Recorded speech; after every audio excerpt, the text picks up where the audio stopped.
এক পাগলে বলছে, আমার আল্লাহ যদি খুশি হয়ে আমাকে জাহান্নাম দেয় আলহামদুলিল্লাহ। এবার শিক্ষিত সমাজ যারা আমাদের মতো কিছু আছে না, বেশি পণ্ডিত, এবার যাই বলতেছে সবাই চাই জান্নাতে যাইতে, এই পাগলে চাই জাহান্নামে যাইতে। কত বড় গাদা। পাগলে মুস্কি হেসে বলে যায়, হ্যাঁ ঠিকই বলছেন, আপনাদের মতো সুস্থ আমি হতে চাই না, এই পাগলেই থাকতে চাই। এবার তাদের একটু টনক লটলো, কই কেন? সবাই চাই জান্নাত, তুমি চাচ্ছ জাহান্নাম। বলে যে ভাইয়ারা, আপনারা মনে হয় আমার কথাটা খেয়াল করেন নাই। আমি বলেছি আমার রব যদি খুশি হয়ে,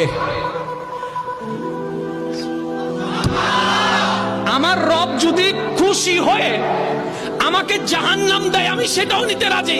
বলে যে এখনো বুঝলাম না। পাগল বলে জ্ঞান দিয়ে রবের বিষয় বোঝা যায় না, দিল দিয়ে বুঝতে হয়। আরে শুনো, রব যখন খুশি হয়ে যাবে জাহান্নামটা জান্নাত হয়ে যাবে, রব যখন নারাজ হয়ে যাবে জান্নাতটা জাহান্নাম হয়ে যাবে।